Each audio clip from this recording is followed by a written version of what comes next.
السلام علیکم۔ بسم اللہ الرحمن الرحیم۔ رب اشرح لی صدری ویسر لی امری واحلل عقدۃ من لسانی یفقہوا قولی۔ شیخ رشید احمد صاحب نے ایک بیان دیا ہے، ان کا کہنا ہے کہ انٹرویو شروع ہو چکے ہیں، 20 ستمبر تک ٹیکنوکریٹ حکومت آ سکتی ہے۔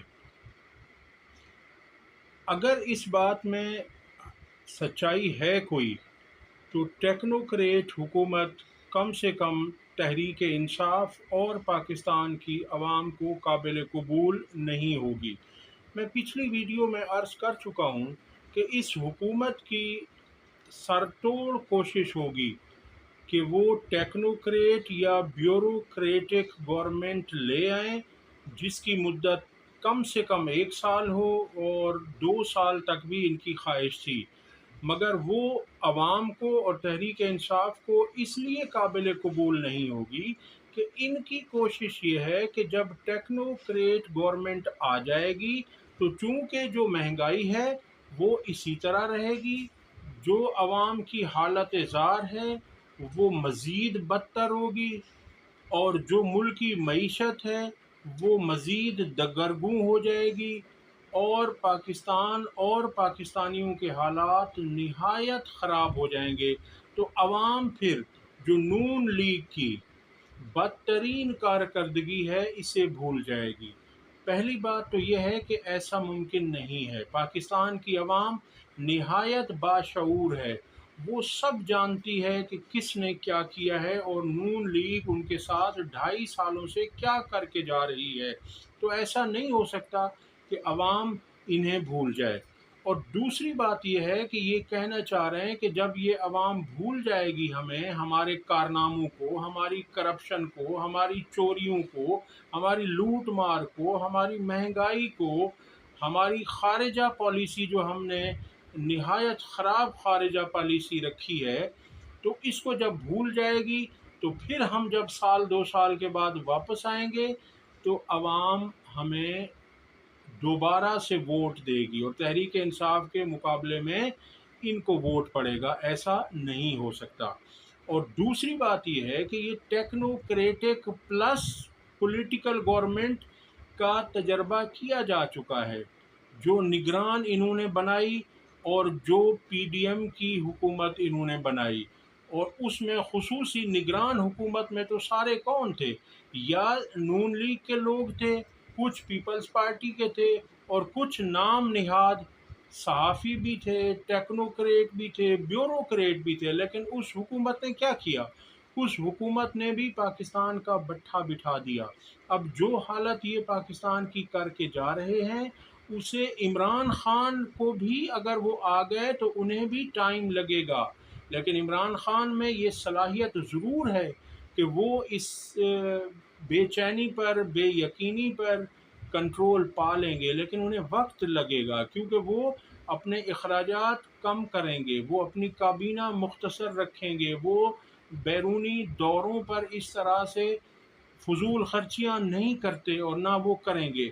تو اس طرح سے وہ خود بھی اپنے پیٹ پر پتھر باندھنے کے قائل ہیں، اور پھر اس کے بعد جب قوم دیکھے گی کہ ہمارا لیڈر اس طرح سے قربانی دے رہا ہے تو ہماری قوم بھی قربانی دینے کو تیار ہوگی۔ اب اس حکومت کا حال تو میں آپ کے سامنے رکھوں کہ پنجاب حکومت نے نیو یارک ٹائمز اسکوائر میں بھی اشتہارات بڑی اسکرین پر لگوا رہی ہے۔ اب آپ خود اندازہ کیجئے کہ نیو یارک کا جو ٹائمز اسکوائر ہے وہاں پر پنجاب حکومت نے اپنے اشتہارات لگانے شروع کر دیے ہیں۔ اب وہاں سے جو خطیر رقم ہوگی وہ ہمارے قومی خزانے سے، ہمارے ملکی خزانے سے وہ وہاں ان کو پے کیا جائے گا، اور اس کے جواب میں جب ان سے کوئی پوچھے گا تو یہ کیا کہیں گے؟ یہ یقیناً کہیں گے کہ یہ ہم نے اپنے ذاتی خرچ سے دیا ہے، اپنی جیب سے ہم نے یہ خرچہ کیا ہے، جبکہ یہ جیب سے کسی فقیر کو 1 روپیہ دینے والے نہیں ہیں۔ وہ آپ کی نظر میں اگر ہو تو شہباز شریف جب لندن میں گئے تو ٹیکسی میں جب یہ بیٹھ کر آئے تو یہ ان سے سکے تک انہوں نے وصول کیے تھے. تو یہ کسی کی مدد اپنی جیب سے کرنے والے نہیں ہیں. تو ایسا سوال ہی پیدا نہیں ہوتا کہ یہ سب اپنی جیب سے کریں. تو یہ تو ان کا حال ہے کہ قومی خزانے کو یہ جس طرح سے اڑا رہے ہیں، ایسا لگتا ہے کہ یہ ان کے والد محترم کا خزانہ ہے، اور جسے یہ جہاں چاہیں جس طرح چاہیں بے دریغ لٹاتے جائیں. اگلی خبر آپ کے سامنے رکھتے ہیں مستونگ سے. مستونگ بلوچستان میں سرکاری گاڑی پر فائرنگ ہوئی، جس سے ڈپٹی کمشنر ذاکر بلوچ جاں بحق ہو گئے. نہایت افسوسناک واقعہ ہے. حکومت کو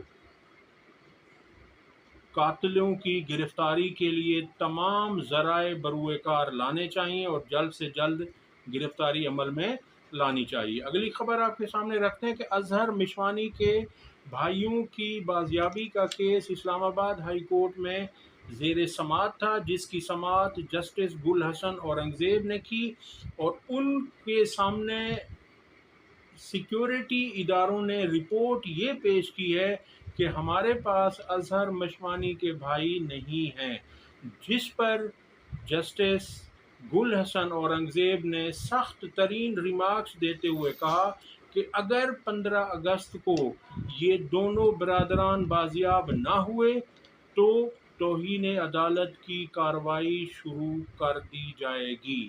یہ نہایت اہم ہے اور انہیں تقریباً 2.5 ماہ سے لاپتہ کیا گیا ہے.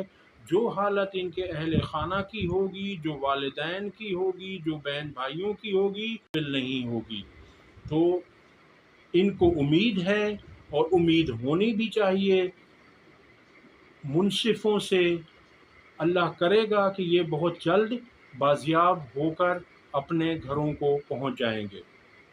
اگلی خبر آپ کے سامنے رکھتے ہیں کہ آخر قاضی صاحب اپنی توسیع کے لیے اس قدر بے چین اور بے قرار کیوں ہیں؟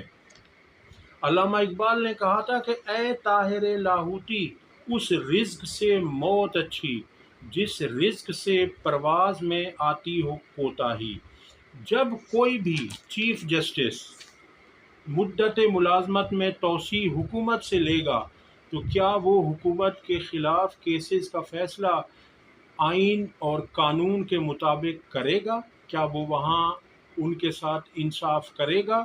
اسلامی تاریخ بھری پڑی ہے کہ ہمارے منصف جو ہوا کرتے تھے، جو قاضی ہوا کرتے تھے، وہ کسی حکمران کے دربار میں نہ جاتے تھے نہ انہیں آنے دیتے تھے، اور اگر آتے بھی تھے وہ تو ان کے ساتھ عام آدمی جیسا برتاؤ کیا جاتا تھا. یہاں حالت یہ ہے کہ قاضی صاحب کو اپنی مدت ملازمت پوری ہونے کے باوجود وہ اس تگ و دو میں ہیں، وہ اتنی منت سماجت اور کوششیں کیے جا رہے ہیں، بلکہ یہاں تک کہ وہ ناانصافیاں کیے جا رہے ہیں، بددیانتی کر رہے ہیں وہ اپنے عہدے کے ساتھ، مگر وہ ہیں کہ وہ باز نہیں آ رہے. کہنے کو تو وہ کہتے ہیں کہ مجھے ایکسٹینشن نہیں چاہیے، تو ایک بیان وہ کیوں نہیں دے دیتے؟ باقی تو ہر چیز کے لیے وہ میڈیا کے سامنے آ جاتے ہیں یا یوٹیوبرز یا صحافیوں کو بلا کر اپنا موقف دے دیتے ہیں. جب کمشنر راولپنڈی لیاقت علی چٹھا نے کہا تھا، الزام لگایا تھا کہ ہم تینوں کو چوک پہ پھانسی پر لٹکایا جائے، جس میں انہوں نے کہا تھا کہ قاضی فائز عیسیٰ، چیف الیکشن کمشنر، اور انہوں نے اپنا نام لیا تھا چیف کمشنر راولپنڈی. ان کا کہنا تھا کہ ہم تینوں کو چوک پر لٹکا کر پھانسی لگا دی جائے، کیونکہ ہم نے 8 فروری 2024 کے الیکشن میں دھاندلی نہیں دھاندلا کیا تھا. 70 ہزار کے ووٹوں سے ہم نے جو لوگ جیت رہے تھے تحریک انصاف کے، ان کو ہروایا تھا، اور ہم تینوں کی ملی بھگت تھی. اب اس بات میں سچائی کیوں دکھائی دے رہی ہے؟ یہ بات کیوں قابل یقین تصور کی جا رہی ہے؟ اس بات میں وزن کیوں ہے؟ اس کی وجہ میں آپ کے سامنے رکھتا ہوں. وجہ یہ ہے کہ الیکشن سے پہلے قاضی صاحب نے تحریک انصاف کو لیول پلینگ فیلڈ نہیں دی۔ ان کے علم میں تھا، انہیں سب پتہ تھا کہ تحریک انصاف کے امیدواروں کو نہ جلسے کی اجازت ہے، نہ جلوس کی اجازت ہے، نہ ریلیوں کی اجازت ہے، نہ کارنر میٹنگز کی اجازت ہے، مگر انہوں نے کچھ نہیں کیا۔ قاضی صاحب کو پتہ تھا کہ تحریک انصاف کے لوگوں کے کاغذات نامزدگی چھینے جا رہے ہیں، انہوں نے کچھ نہیں کیا۔ قاضی صاحب کو معلوم تھا کہ ان کے تجویز کنندہ، تائید کنندہ کو اغوا کیا جا رہا ہے، گرفتار کیا جا رہا ہے، انہیں آروز کے دفاتر تک پہنچنے نہیں دیا جا رہا۔ قاضی صاحب خاموش رہے۔ چادر اور چار دیواری کے تقدس کو پامال کیا گیا، ببانگ دہل ڈنکے کی چوٹ پر قانون کی خلاف ورزیاں کی گئیں۔ قاضی صاحب خاموش رہے۔ تحریک انصاف نے انسانی حقوق کی خلاف ورزیوں پر درخواستیں دی، پٹیشنز دیں، قاضی صاحب خاموش رہے۔ قاضی صاحب نے کچھ نہیں کیا۔ تحریک انصاف نے آروز کی تقرری جوڈیشری سے کرنے کی درخواستیں دیں۔ لاہور ہائی کورٹ نے اس پر اپنا فیصلہ دیا، تحریک انصاف کے حق میں فیصلہ دیا کہ آروز کو جوڈیشری سے لیا جانا چاہیے، مگر اس فیصلے کو قاضی صاحب نے کالعدم قرار دے دیا فوراً سے پیشتر۔ جیسے ہی وہ پٹیشن الیکشن کمیشن نے سپریم کورٹ میں دائر کی، اسی وقت قاضی صاحب نے وہ فیصلہ کالعدم قرار دے دیا۔ اس کے بعد قاضی صاحب نے کیا کیا؟ قاضی صاحب نے تحریک انصاف سے بلے کا نشان چھینا۔ قاضی صاحب سمجھتے تھے کہ پاکستانی عوام اتنی ان پڑھ اور جاہل ہے، مگر انہیں نہیں پتا تھا کہ پاکستانی عوام باشعور ہے، پاکستانی عوام سب سمجھتی ہے۔ تو پاکستانی عوام نے بلہ نہ ہونے کے باوجود چن چن کر، دیکھ دیکھ کر، پوچھ پوچھ کر، سمجھ کر ان انتخابی نشانات پر ٹھپے لگائے جو تحریک انصاف کے تھے۔ 8 فروری کی دھاندلی پر قاضی صاحب نے آنکھیں بند کیے رکھیں۔ قاضی صاحب کو سب پتہ تھا کہ رات 11-12 بجے کے بعد جو رزلٹ آنا بند ہوئے وہ کیوں ہوئے۔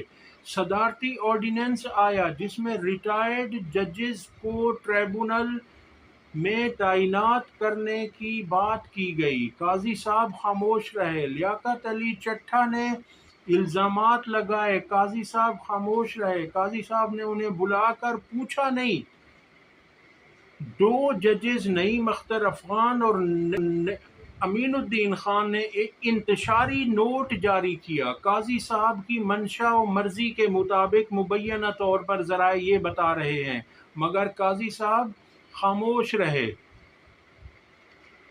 کل 3 رکنی بینچ نے جو فیصلہ دیا، جو تحریک انصاف کی 3 سیٹیں چھینی گئیں، NA 79، 81 اور 154 کی، وہ قاضی صاحب نے اپنی سربراہی میں وہ فیصلہ دیا اور اس میں الیکشن کمیشن کے حق میں فیصلہ دیا، جبکہ جو تیسرے جج صاحب تھے جسٹس عقیل احمد عباسی، انہوں نے اختلاف کیا اور ان کا کہنا تھا کہ یہ کام الیکشن ٹریبونلز کا ہے، نہ کہ الیکشن کمیشن کا۔ الیکشن کمیشن کا اختیار الیکشن کے انعقاد تک ہوتا ہے، اس کے بعد الیکشن کمیشن کا کام ختم ہو جاتا ہے، مگر یہاں قاضی صاحب نے فیصلہ الیکشن کمیشن کے حق میں دیا، اور الیکشن کمیشن ڈھکی چھپی بات نہیں ہے کہ وہ حمایتی ہے نون لیگ کا، اور قاضی صاحب نے اس طرح سے اب یہ 1-2 سیٹیں کر کے انہوں نے کوشش کرنی ہے، اور کوشش میں وہ کامیاب ہو چکے ہیں 3 سیٹوں کی حد تک۔ تو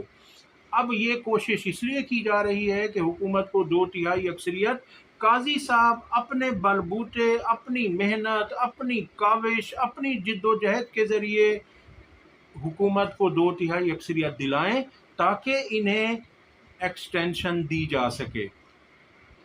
مخصوص نشستوں کے کیس کی سماعت کے دوران قاضی صاحب نے تحریک انصاف اور سنی اتحاد کونسل کے وکلاء کو بولنے کی اجازت نہ دی۔ ایسا لگ رہا تھا کہ جیسے جسٹس قاضی صاحب بولتے جا رہے ہیں اور وکیل کا کام صرف ان کی بات کو سننا ہے، حالانکہ ہوتا نہیں ہے۔ جج کا کام ہے کہ وہ وکیل کے آرگیومنٹ کو، وکیل کی بحث کو سنے، مگر وہاں ایسا نہیں ہوا۔ ان کو بولنے کی اجازت نہیں دی گئی، اور بار بار یہ کہا جاتا رہا دوسرے ججز کے دماغ میں ڈالنے کے لیے کہ تحریک انصاف تو شامل ہی نہیں ہے، وہ تو پارٹی نہیں ہے، اس کا تو کوئی آیا ہی نہیں ہے اس کی طرف سے، انہوں نے تو کوئی درخواست ہی فائل نہیں کی۔ یہ سب اس لیے تھا کہ دوسرے ججز کا مائنڈ میک اپ کیا جائے، مگر ججز بچے نہیں ہیں، وہ سپریم کورٹ کے ججز ہیں، وہ سب جانتے ہیں کہ انصاف کیا ہے، اور جو زیادتی کی جا رہی ہے وہ کیوں اور کس کے لیے کی جا رہی ہے۔ تو یہ تمام چیزیں قاضی صاحب نے کی ہیں صرف ایک ایکسٹینشن کے لیے۔ میں پچھلی ویڈیو میں بتا چکا ہوں کہ مطیع اللہ جان نے کہا تھا کہ اس سے بہتر ہے کہ قاضی صاحب کو ان کی تنخواہیں اور مراعات 3 سال کی دے دی جائیں، اور انہیں کہیں، انہوں نے تو یہاں تک کہا کہ قاضی کے منہ پر ماری جائیں، مگر میں یہ نہیں کہوں گا، انہیں دی جائیں اور ہاتھ باندھ کر ان سے کہا جائے کہ اب آپ سپریم کورٹ کی جان چھوڑ دیں اور عوام کو کچھ انصاف لینے دیں، عوام کی توقعات کو انصاف کے مطابق ڈھلنے دیں۔ تو یہ قاضی صاحب کے کارنامے ہیں۔ اللہ تعالیٰ پاکستان کو قاضی صاحب سے 2.5 ماہ کے بعد محفوظ رکھے۔ اب تک کے لیے اتنا ہی، اگلی ویڈیو تک اللہ حافظ۔ اگر آپ کو ویڈیو پسند آئی ہو تو اسے لائک اور شیئر ضرور کریں، اور چینل کو سبسکرائب کریں۔